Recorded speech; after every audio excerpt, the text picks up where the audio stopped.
IIT में जितने भी एग्जाम्स हुए मैं आज सोचता हूँ बैठ के कि मैंने लिखता क्या था। ऑफ कोर्स जो याद आ रही है वो मैं यहाँ पे शेयर नहीं कर सकता। ठीक है, ये कट होने के बाद मैं आपसे पूछूंगी। जीतू भैया की भाभी आएगी कि नहीं? अगर जीतू भैया ने सचिव जी को पढ़ाया तो उनका कैट क्लियर हो जाएगा।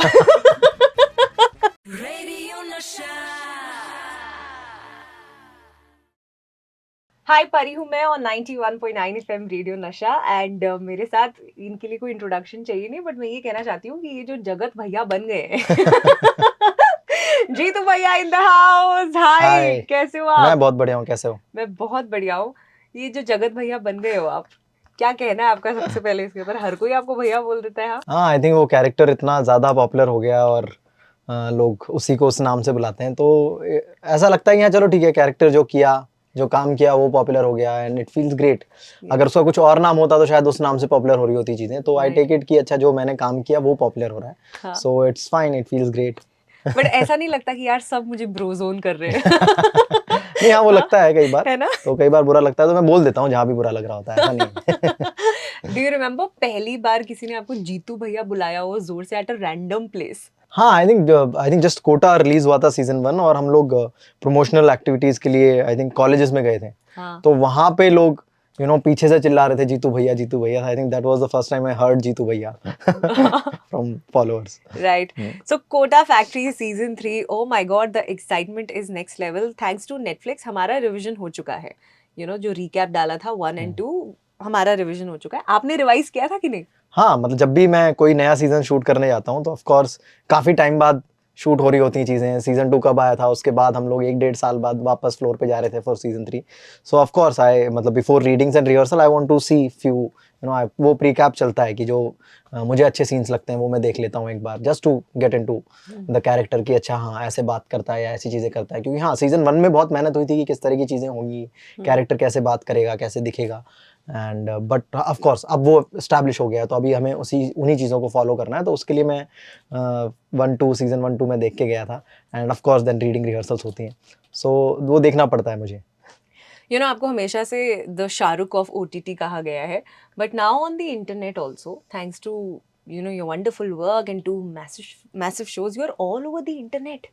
ये देख रहे हो आप, ये क्या चल रहा है? मतलब ये वो क्या बोलते हैं ना, वन मैन शो चल रहा है पूरा इंटरनेट पर। How do you feel about that? I am sure जब आप इंस्टाग्राम खोल रहे हो सबसे पहले खुद की रील दिख रही होगी। हाँ, खुद की रील तो पता नहीं, जो पंचायत का गाना है ना, हिंद का सितारा, वो उस पे कोई रील जरूर दिख जाती है। तो थ्रू आउट हर जगह वही चल रहा है। तो आई थिंक काफी मैसिव रिस्पॉन्स है जो शोज आ रहे हैं, जो ट्रेलर आ रहे हैं, एंड इट फील्स गुड। क्योंकि कहीं ना कहीं जब हम काम करते हैं तो हमें लगता है कि ये एक पर्टिकुलर ऑडियंस तक पहुंचना चाहिए या ज़्यादा ऑडियंस तक पहुंचना चाहिए, मेरा काम ज़्यादा से ज़्यादा देखे लोग। वो एक अप्रोच ज़रूर होती है कि यार सबको मेरा काम दिख जाए। तो वो हो रहा है फाइनली। सो जो मैं करने आया था वो चीज़ लोगों तक पहुंच रही है और वो अप्रिशिएट हो रही है, तो it feels really great. And वक्त मिल रहा है कमेंट्स पढ़ने का, DMs आई एम श्योर भरे होंगे। Are you getting time to take all that in reply? हाँ, नहीं मतलब कमेंट्स का तो बिल्कुल भी टाइम नहीं मिल रहा कि मैं जाके कमेंट्स पढूं। ऑफ कोर्स मैं कुछ पोस्ट करता हूँ, फिर उसके बाद तुरंत कुछ दूसरा चीज़ पोस्ट करना पड़ता है, तो वैसे वाला चल रहा है। So you don't get time कि पिछले में क्या कमेंट्स आए एंड ऑल। बट हाँ, ऑफ कोर्स मतलब जब भी मुझे टाइम मिलता है तो मैं DM पे ज़रूर रिस्पॉन्ड करता हूँ लोगों को, जितना मैं कर पाता हूँ। सो आई गो एंड अगर वो अप्रिशिएट कर रहे हैं तो आई जस्ट से थैंक्स और whatever. So I do such things. Talking about Kota Factory season 3, it's bigger, it's better और surprises है, but एक इंटरेस्टिंग थिंग जो आई एम श्योर सबको पता है ट्रेलर देखकर भी, कि एक नई केमिस्ट्री टीचर की एंट्री हुई है। हाँ, है ना? बट उनके साथ कोई केमिस्ट्री नहीं है। ये मैं पहले बता उनके साथ कोई केमिस्ट्री नहीं है। पर मैं बोल रही थी ऐसे शाहरुख वाली फीलिंग आई, मैं हूं ना वाली, वो जब आती है chemistry teacher. Did you feel like singing चांद मेरा दिल? I wish I could do that, but बहुत ही अलग स्पेस का शो है, सो वहाँ पे हम ये सारी चीजें नहीं कर सकते। बट हाँ, लाइक आई विश कि फ्यूचर में कुछ ऐसा शो कर रहा हूँ मैं, ऐसी फिल्म कर रहा हूँ जहाँ पे मुझे वो एग्जैक्टली वो चीजें करने को मिले। बट तिलोत्तमा क्या कमाल की एक्टर है वो। बिल्कुल, नो डाउट। तो तिलोत्तमा के साथ एज अ को एक्टर वो केमिस्ट्री कैसी थी? आई थिंक वो काफ़ी सीरियस एक्टर हैं। वो जो भी काम करती हैं उसकी बड़ी डेप्थ में जाती हैं और डिटेलिंग के साथ काम करती हैं। तो वो एक चीज़ दिखी या मैंने सीखने की कोशिश करी कि हाँ, मैं भी जब नेक्स्ट काम अपना करूँगा तो उसमें वो डेप्थ लाने की कोशिश करूँगा या कर सकता हूँ। सो उनका काम बहुत पसंद है हमेशा से, जो भी इन्होंने जितना भी मैंने उनका काम देखा है बहुत ही कमाल का उम्दा काम है और बहुत डिटेल्ड काम है। तो ऑफ कोर्स मतलब वो कमाल की एक्टर हैं, बट उतनी अच्छी वो को एक्टर भी हैं।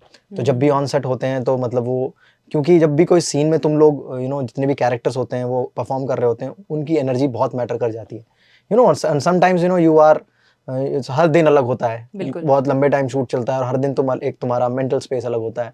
तो अगर किसी दिन तुम्हारी एनर्जी थोड़ी लो है, अगर को एक्टर्स की एनर्जी अच्छी है, सो somehow you also get into that energy and cheese अच्छी बन जाती है। तो वो बहुत ज़रूरी होता कोई ऐसा इस शो पर कोई ऐसा को एक्टर रहा है जिनके साथ मतलब before cut and after cut सिर्फ बकवास हो रही है? In the scene you it could be anything, but off the scene वो अलग ही कुछ चल रहा है। I think that is Alam, जो आलम है जो उदय कर रहा है उसमें। हाँ। उसके साथ जनरली ऐसा होता है। आई थिंक सीजन 2 में तो मुझे कम सीन करने को मिले उसके साथ, बट अदरवाइज जब भी लाइक सीजन 1 सीजन 2 में हम लोग दोस्त बने थे चमन भार के टाइम पे, चमन भार हम दोनों साथ में की थी, तो तब हमारी दोस्ती हुई थी। But he is like always like that कि हाँ, जब भी ऑन सेट होगा तो भी कुछ फन चल रहा होगा और जैसे ही कट हुआ तो भी वो कुछ फ़नी कर रहा होगा। सो एंड वो इन्वॉल्व भी करता है अपने फ़न में, या जो भी वो मस्ती कर रहा होता है, जो भी चीज़ें वो ऑन सेट कर रहा होता है, तो वो समहाउ इन्वॉल्व करता है उन चीज़ों में। तो और अगर तुम इन्वॉल्व नहीं हो रहे हो तो वो ज़बरदस्ती इन्वॉल्व करवाएगा। तो वो एक ऐसा एक्टर है ऑन सेट जो इस तरह की बदमाशियाँ और शैतानियाँ करता रहता है throughout. But how are you on set, on the sets of Kota factory? क्या आप शांत रहते हो? क्या आप बहुत सारी बातें करते रहते हो एंड जैसे ही एक्शन होता है you are obviously in the character? How is Jeetu Bhaiya on the sets of Kota Factory? Generally मतलब on any set I am very calm. मैं बहुत शांत रहने की कोशिश करता हूँ, और आई थिंक वो कई बार गलत इंटरप्रेट भी हो जाता है कि ये इतना शांत क्यों है, इसके दिमाग में क्या चल रहा है, या हाँ। ये क्या सोच रहा है। डू पीपल हाँ। Mistake you as introvert also कि बहुत इंट्रोवर्ट है, बात हाँ, नहीं मतलब करता है? इंट्रोवर्ट में हूँ और वो बहुत गलत तरीके से जाता है। कई बार इंट्रोवर्ट, उसका बात ना करना, वो ऐसा लगता है कि हाँ, ये एरोगेंट है या इस तरह की चीज़ें, वो भी कई बार मिसअंडरस्टूड हो जाती हैं वो चीज़ें। बट हाँ, जनरली मैं चुप रहता हूँ और वो बहुत ज़्यादा मैं बात नहीं करता, स्पेशली इन कोटा फैक्ट्री जिस तरह के लंबे मोनोलॉग्स हैं। ऑफ कोर्स वो प्रिपरेशन है, बट मोनोलॉग्स भी ऐसे नहीं कि जाके बस बोल दिया। दे आर वेरी अलग लेवल पे इमोशनली तुम्हें हिट करने हैं, तो आई ट्राई कि वो सारे अगर मुझे हिट करने हैं तो आई एम वेरी डरा हुआ एक्टर है। इट्स नॉट कि मैं गया और परफॉर्म कर दिया। सो आई थिंक वो सारी चीज़ें भी मेरे दिमाग में चल रही होती है, तो आई बिकम मोर साइलेंट। और वो भी कई बार ऐसा लगता है कि पता नहीं क्या चल रहा है इसके दिमाग में। बट हाँ, like it's because of the जो भी जिस तरह का भी शो है कोटा फैक्ट्री, वो मुझे लगता है कि वो अगर परफॉर्म करना है, क्योंकि जिस तरह की लाइंस होती हैं उसकी और जिस तरीके से उसका शूटिंग स्टाइल है, वो शूटिंग स्टाइल कट्स में नहीं है। वो शूटिंग स्टाइल मतलब वो वन गो में चाहते हैं ताकि वो एनर्जी मेंटेन रहे। तो और मैं भी चाहता हूँ कि मुझे भी अच्छा लगता है जब वो वन गो में चीज़ें जाती हैं, पूरी चीज़ें एक ही गो में आप कर रहे होते हो, तो उसको एक अलग एनर्जी मिलती है, उसमें तुम ज़्यादा अच्छे से मॉड्यूलेट कर पाते हो चीज़ें। अच्छा, यू सेड आप इंट्रोवर्ट हो, बट मेरे हिसाब से ना कोई भी इंट्रोवर्ट किसी ना किसी के साथ एक्सट्रोवर्ट तो रहता ही है। आप एक्सट्रोवर्ट किसके साथ हो सबसे ज्यादा? आई थिंक मेरे जो भी आईआईटी के फ्रेंड्स हैं उनके साथ मैं काफ़ी एक्सट्रोवर्ट हूँ। उनके साथ मैं काफ़ी शैतानियाँ करता हूँ, या कुछ भी जो आलम वाली हरकतें मैं उनके साथ करता हूँ। तो आई थिंक मैं जो मेरे क्लोज फ्रेंड्स हैं उनके साथ मैं काफ़ी एक्सट्रोवर्ट हूँ। मेरी फैमिली के साथ भी मैं मतलब जनरली मेरे जो सिस्टर्स और मेरे कजन्स हैं उनके साथ मैं काफ़ी एक्सट्रोवर्ट हुआ करता था। बट अभी चीज़ें चेंज हो गई हैं। अभी मैं उनके साथ भी थोड़ा कम शेयर करता हूँ, क्योंकि मुझे नहीं पता कि मैं उनके साथ कुछ ऐसा शेयर करूँगा तो वो कैसे रिएक्ट करेंगे। या अच्छा, नाउ जीतू भैया is like support, inspiration, mentor, ठीक है, इस शो में। एंड डायलॉग्स भी कितने कितने अच्छे लिखे हुए डायलॉग्स हैं, वेरी वेरी मोटिवेशनल। आपके साथ कभी ऐसा हुआ है दैट आप सेट पर पहुंचे हो feeling very low personally, but वो सीन करने के बाद या वो मोटिवेशनल डायलॉग बोलने के बाद you yourself felt very motivated? हाँ, मतलब मैंने पहले बताया कोटा फैक्ट्री का जो शूटिंग स्टाइल है ना बहुत अलग है। वो बहुत उसके लिए बहुत एनर्जी रिक्वायरमेंट होती है। तो जब तुम वो करते हो तो अपने आप तुम्हें एक सेंस ऑफ अचीवमेंट आता है। तुम्हें लगता है कि हाँ, कुछ अचीव कर लिया। एंड ऑफ कोर्स वहाँ पे समहाउ जैसे जनरली एक्टर्स को ऑडियंस नहीं मिलती है ना, आप कैमरा होता है, आपको शूट करते हो तो पता नहीं चलता क्या हुआ। समहाउ वहाँ पे जो बच्चे बैठे होते हैं वो तुम्हारी ऑडियंस बन जाती है। तो उनको भी अपने आप फील होता है, अगर तुमने कुछ ऐसा डिलीवर कर दिया और ऐसा नहीं है कि वो एक गो में निकल जाएगा, तुम्हें बहुत सारे टेक्स देने पड़ेंगे। और वो सबको पता है कि वहाँ पे एक टास्क है, बच्चों को भी पता है कि जो बैठे हुए हैं वो भी तुम्हारी सडनली ऑडियंस बन जाती है जब तुम्हारा टेक चल रहा होता है। एंड उसमें टाइम लग रहा होता है, कभी किसी वजह से रीटेक हो रहा है, कभी मेरी वजह से रीटेक हो रहा है, कभी किसी और चीज़ की वजह से रीटेक हो रहा है। तो उनको भी पता है कि ये डिफिकल्ट टास्क हो रहा है यहाँ पे एक, और ये कंप्लीट होगा तो वो लोग भी समहाउ क्लैप कर जाते हैं, इट कम्स आउट नेचुरली। तो फीलिंग आ जाती है कि हाँ कुछ अचीव किया है और एक अच्छी चीज़ करके हम जा रहे हैं, तो ऑफकोर्स वो मोटिवेशन अपने आप आ जाता है कि हाँ जो करने आया था वो हो रहा है। हाँ, कोई पर्टिकुलर सीन याद है सबसे ज्यादा तालियां बजी थी जिसके लिए? ऐसा तो कभी मतलब हुआ नहीं। क्या बात कर रहे हो, तालियां नहीं बजी, come on. But I think जो सीजन 1 का जो फर्स्ट मोनोलॉग है, हाँ, वो जब हुआ था, एंड देन जो सीजन का जो डायरेक्टर हैं राघव, वो मेरे पास आया, उसने मुझे बोला कि I could feel it bro. ऐसे आया प्यार से उसने और ये वाली बात बोली। तो आई थिंक एंड मुझे लगता है कि राघव जनरली उसकी जो पर्सनालिटी है वो बड़ी प्रैक्टिकल है। अगर वो उसको कुछ फील करा दिया तो मुझे लगता है कि हाँ तो ये शायद लोगों तक भी पहुंचेगा। Tough nut to Tough. Crack, Yes, जिसे yes. कहते हैं। हाँ। अच्छा, coming back to the chemistry teacher, मुझे बहुत अच्छी लगी ये चीज कि किस तरह मैं अपने पढ़ाई वाले दिनों में चली गई, the way this chemistry teacher is teaching, right? वो NaOH समझा रही है, तो वो एक लव स्टोरी के through, it's very interesting. It's very like interesting. Hydrogen को प्यार हो हाँ। गया, फिर धोखा हो गया, it's so much fun. Do you remember any teacher like this जिनके पढ़ाने का तरीका बहुत अतरंगी था? आई थिंक केमिस्ट्री टीचर, सारे जितने भी केमिस्ट्री हाँ? टीचर्स हैं, क्योंकि केमिस्ट्री में इतने सारे एक्सेप्शंस होते हैं ना, तो उनको हर एक्सेप्शन के लिए कुछ ना कुछ स्टोरी बनानी पड़ेगी। तो सारे टीचर्स ही बहुत अतरंगी अतरंगी स्टोरीज लेके आते थे, कुछ बहुत फनी स्टोरी लेके आते थे, और मतलब वो पढ़ा ही नहीं जा सकता बिना स्टोरीज के। जो भी बिना स्टोरीज के डायरेक्ट पढ़ा रहा है वो अपने आप ही बोरिंग हो जाएगा, खासकर केमिस्ट्री में। बाकी चीज़ों में आप सीरियस हो सकते हो, फिजिक्स बहुत सीरियसली पढ़ाई जाती है, और ऑफ कोर्स फिजिक्स में मुझे लगता है कि थोड़ी सी रियल लाइफ से कनेक्टेड होती है कि अच्छा ऐसा हुआ, साइकिल कैसे चलती है, या कोई चीज़ घूम रही है तो तुम इमेजिन कर पाते हो। बट केमिस्ट्री तुम्हें दिखाई नहीं देती है, और इतने सारे एक्सेप्शंस हैं केमिस्ट्री में, तुम्हें पता नहीं कि तुमने कौन सा केमिकल किस में डाला तो वो कलर कैसे चेंज कर गया, एग्जैक्टली क्या रिएक्शन हुआ, वो तुम्हें मतलब तुम फील नहीं कर सकते उस चीज़ को, और तुम्हारे लाइफ में इन जनरल वैसा होता नहीं है। तो उसके लिए स्टोरी टेलर होना बहुत ज़रूरी है। तो जो जितने भी केमिस्ट्री के अच्छे टीचर माने जाते थे वो स्टोरी के थ्रू ही पढ़ाते थे, और बहुत इंटरेस्टिंग कहानियों के थ्रू पढ़ाते थे। मुझे याद नहीं आ रही, एंड ऑफ कोर्स जो याद आ रही वो मैं यहाँ पे शेयर नहीं कर सकता। ठीक है, ये कट होने के बाद मैं आपसे पूछूंगी। तो बेसिकली नहीं, तब भी नहीं बता सकता।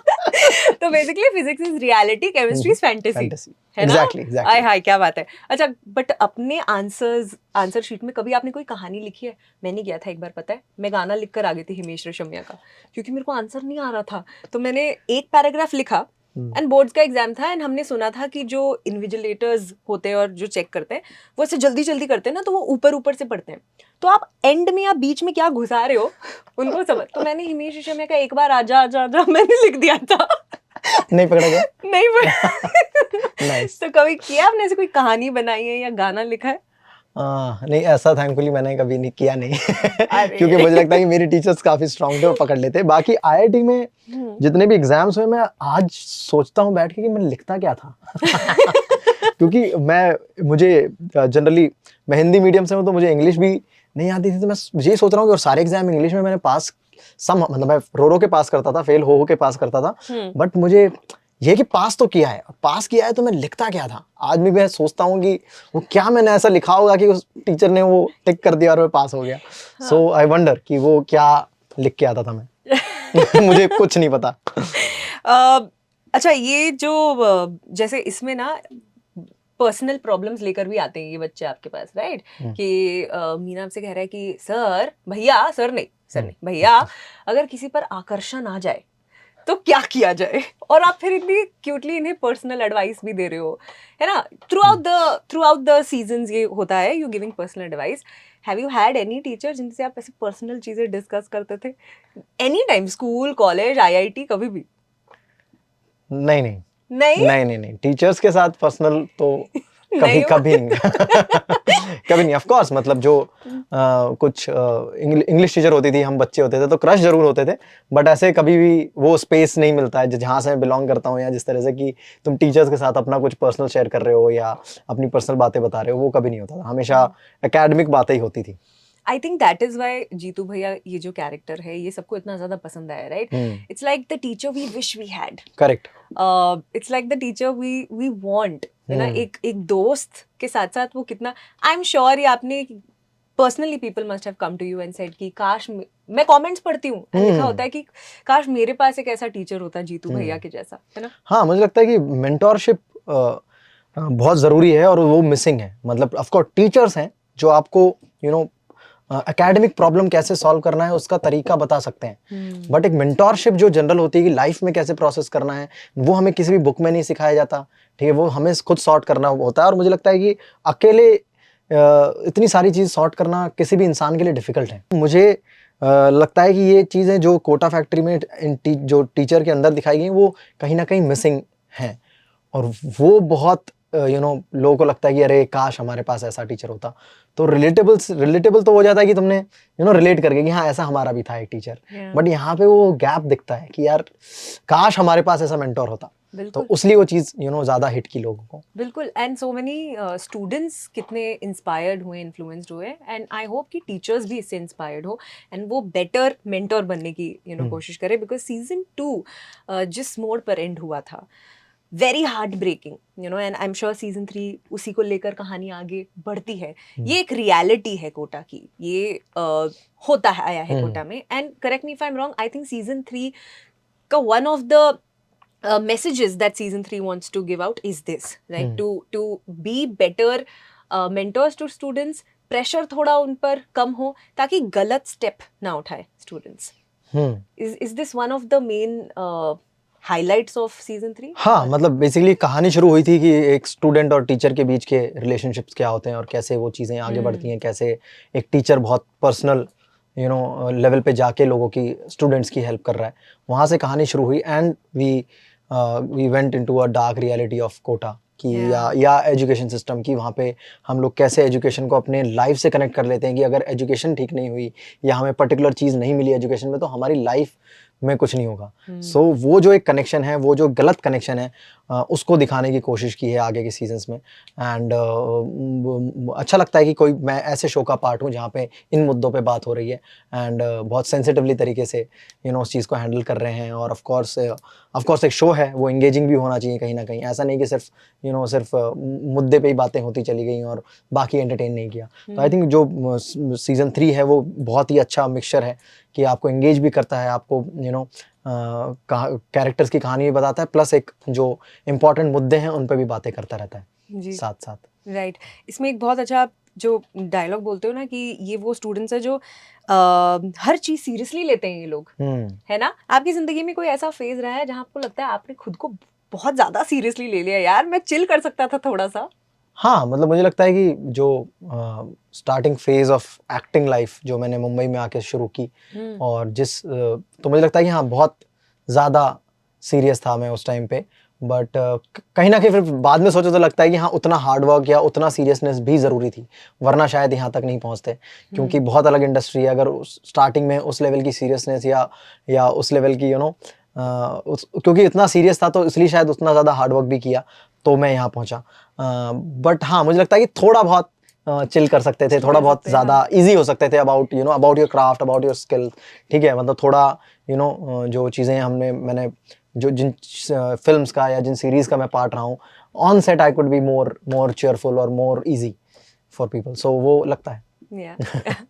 अच्छा, 2 last questions before we end with a fun segment. Personal life में आपकी, ऑब्वियसली कोटा फैक्ट्री जब ये आया था शो, जीतू भैया became a house hold name, है ना? आई एम श्योर प्रोफेशनली बहुत चेंजेस आए होंगे, बहुत और काम मिला आपको इस शो की वजह से। पर्सनली क्या चीजें चेंज हुई थी? क्या आपने कुछ चीजें खरीदी कोटा फैक्ट्री के बाद? नई गाड़ी ली, नए कपड़े लिए? I mean what was happening in your personal life after Kota factory? I think जब कोटा फैक्ट्री आया था तब तो हाँ मतलब तब तो बहुत ही अलग सीन था, बट कोटा फैक्ट्री से और चीज़ें बढ़ी। मुझे कोटा फैक्ट्री के बाद शुभ मंगल हुआ, शुभ मंगल के बाद पंचायत आई, फिर पंचायत के बाद और सारी फिल्में और series I, and of course इनके सीजन्स आगे हुए हैं। तो बहुत मतलब ऑफ कोर्स मैंने जो कंफर्ट वाली चीज़ें हैं वो सारी चीज़ें खरीदी हैं, बट पर्सनल लेवल पे इस चीज़ की वजह से कोई चेंजेस नहीं आए हैं। अच्छा। हाँ, मतलब ह्यूमन लेवल पे वो चेंजेस आए हैं जो लाइफ तुम्हें सिखाती है, जो लाइफ के एक्सपीरियंसेस हैं वो जो चेंजेस आए हैं वो आए हैं, बट लाइफस्टाइल ओवरऑल की, हाँ ऑफ कोर्स जो भी चीज़ें लाइफ को थोड़ा कंफर्ट देती हैं, ऑफ कोर्स अभी हाँ गाड़ी है, और ऑफ कोर्स अभी बड़ी टीवी पे मैं क्योंकि मूवीज़ देखने का बहुत शौक है, तो एक बड़ी टीवी है, तो अपने कंफर्ट के लिए कुछ कुछ चीज़ें हुई हैं, बट बहुत ड्रास्टिक चेंजेस मैंने अपनी पर्सनल लाइफ में या होम लाइफ में नहीं किए हैं। एंड प्रोफेशनली काफ़ी सारे चेंजेस आए हैं। प्रोफेशनली जितने भी चीज़ें लोगों तक पहुंची हैं उसने मुझे बहुत प्रोफेशनली बहुत फ़ायदे किए हैं। मेरे पास बेटर स्क्रिप्ट्स आ रही हैं, मुझे इंटरेस्टिंग फिल्म मेकर्स अप्रोच कर रहे हैं जिनका फिल्में बनाने का तरीका अलग है, जो कुछ एक अलग तरीके से कहानी कहना चाह रहे हैं। तो और ये उसी लिए हुआ क्योंकि मेरे जो सीरीज़ हैं या मेरे जो फिल्म्स हैं उनकी रीच बहुत बढ़ी। सो उस वजह से प्रोफेशनल लेवल पे, अपॉर्चुनिटी लेवल पे काफ़ी चेंजेस आए हैं, बट पर्सनल लेवल पे आई थिंक लाइफ तुम्हारे अंदर चेंज करती है। तुम्हें आज मुझे जो किसी इमोशन की जानकारी है, आई थिंक वो 5 साल पहले नहीं थी। 5 साल पहले कोई इमोशन मेरे लिए शायद पता भी नहीं था, बट अभी मुझे 1-2 इमोशंस और पता हैं, तो क्योंकि मैंने वो एक्सपीरियंस किए, तो ऑफ कोर्स वो चेंजेस आए हैं। अदरवाइज बेसिक कंफर्ट के अलावा मैंने बहुत ज़्यादा चीज़ें चेंज नहीं की। जीतू भैया की भाभी आएगी कि नहीं? कोई भी सीजन ऑफ कोटा फैक्ट्री हाँ, मुझे भैया बुलाना बंद कर दो, भाभी आ जाएगी बहुत जल्दी। ओके, लास्टली ऑब्वियसली बहुत ज्यादा एक्साइटेड है for Kota factory season 3। What is it that you would like to tell the audience? मुझे ऐसा लगता है कि कोटा फैक्ट्री में हम हमेशा थोड़ा अलग स्पेस दिखाने की कोशिश करते हैं, हर सीजन में कहीं और लेके जाते हैं ग्राफ को। Of course character similar space में रहते हुए हम लोग बहुत ज़्यादा कोटा की जितनी भी वैरायटी है वो एक्सप्लोर करने की कोशिश करते हैं, और उसमें डिफरेंट ह्यूमन इमोशन दिखाने की कोशिश करते हैं उस वर्ल्ड में। तो इस बार भी काफ़ी मेकर्स ने अलग चीज़ें ट्राई की हैं।